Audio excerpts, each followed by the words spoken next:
Noah, how are you doing today? I'm great. Good to talk to you. Dude, this book is coming out at such a perfect time. Not only are we starting up with a brand new baseball season, but there's already a scandal. And it's like, oh my God, it's going to push me away. And I need a book about baseball movies so I can find my love for baseball over and over again.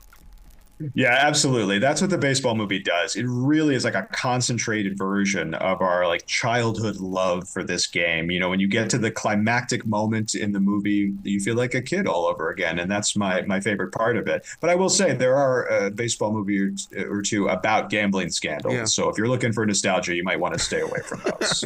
I mean, even as a kid, when I would go out there with it was like a pitch it. It was a thing you'd throw the ball against and it would come back at you. I would pretend that I was in that movie. So this book right here is such a major part of my entire life. I was the same way. I had one of those myself. I lived and I ate and I breathed baseball all the time. And I think the movies are an important part of that. You know, we love watching the games, obviously. That's number one. But the movies, they fill out the story. They give you a sense of who these people are behind the scenes, what they do in the clubhouse, what kind of words they're saying to each other when they get into an argument with the umpires, what happens on a pitcher's mound when the coach comes out. That stuff really helps support the game overall. So I think baseball and the baseball movie really go hand in hand. I mean, Tom Hanks in League of Their Own. Come on. I mean, there was a good picture of a player.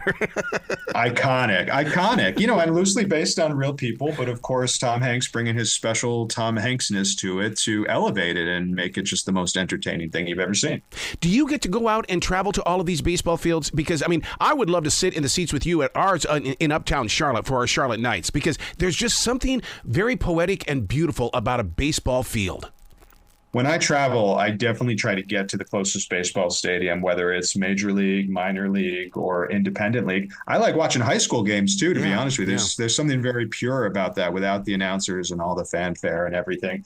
I agree with you. The baseball field is my happy place. It's the best place in the world. Something about the green grass, the brown dirt, and the sunshine that just makes me feel at home. When you talk about, without the announcers, right away I start thinking about Brockemeyer. And I think that in itself is also a baseball story.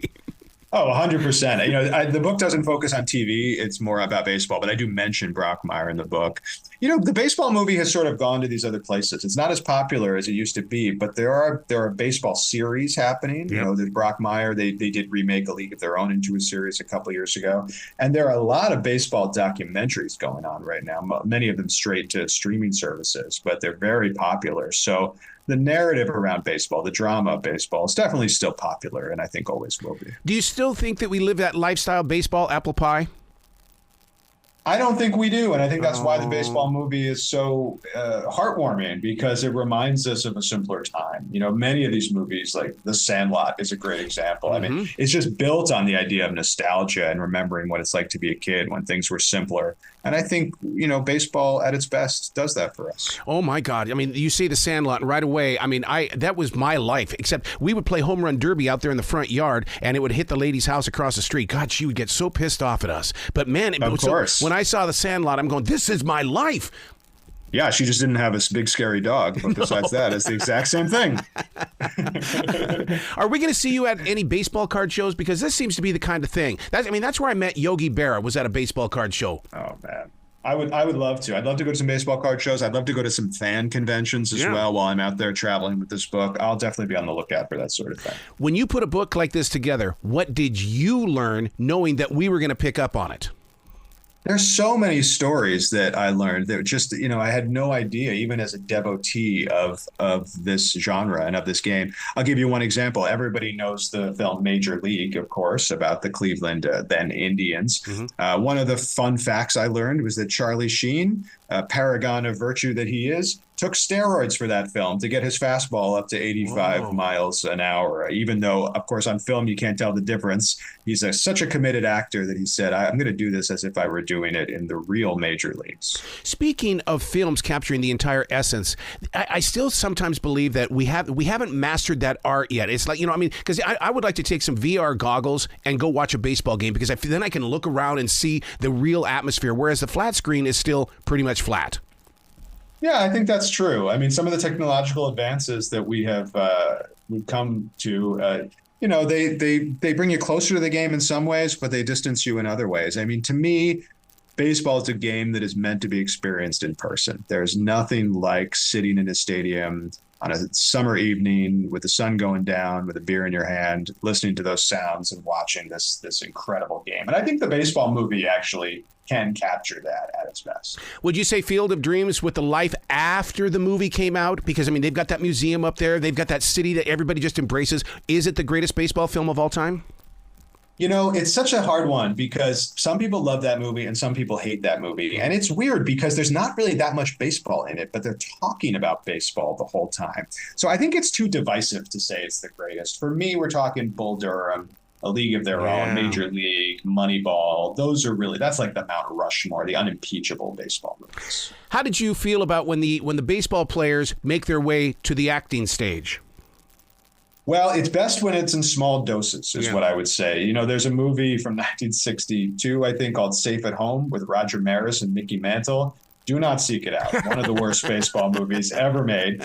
But you put them in small doses. You know, I love a movie called Little Big League that came out in 1994. And there's a lot of real baseball players in that. Ken Griffey plays a key role in the finale. And it really helps make the movie seem like it's real. It adds to the realism to have these real players on it. And when you give them just a few lines, they can do it. They can act pretty well.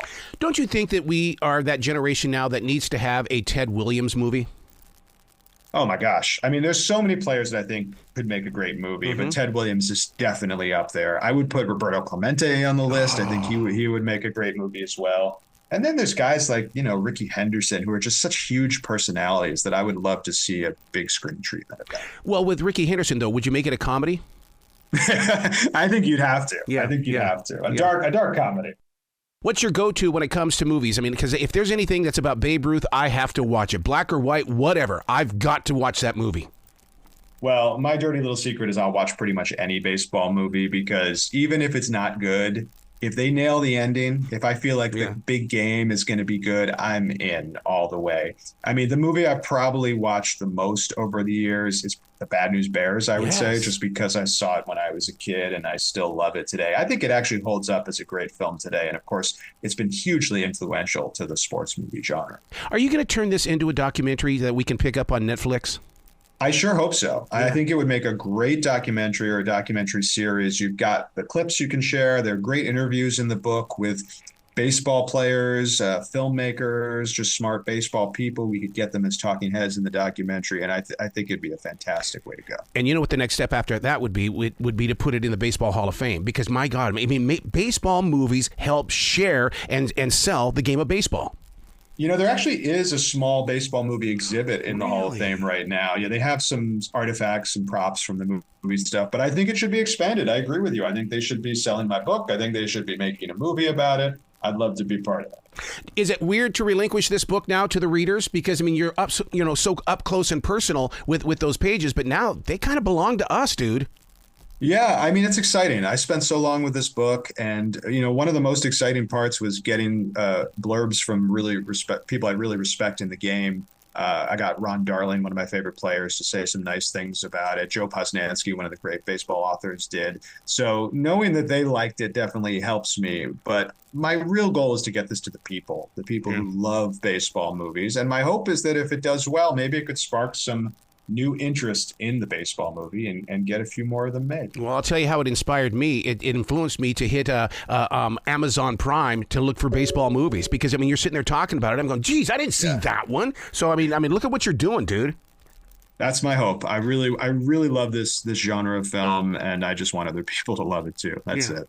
Where can people go to find out more about your entire collection of writing and give you some love, man? Well, I think the best place to find me is on Twitter or X or whatever you call it today. It's just my name, Noah Gittell. I'm there. I have a website, noahgittell.com. But if you want to know what I'm really about, you should check out the book. It's available for pre-order on Amazon and Barnes & Noble and all the places that people buy books these days. I love it, man. You got to come back to this show anytime in the future. The door is always going to be open for you, Noah. Oh, I'd love to. Thanks for having me. Be brilliant today, okay? I'll do my best.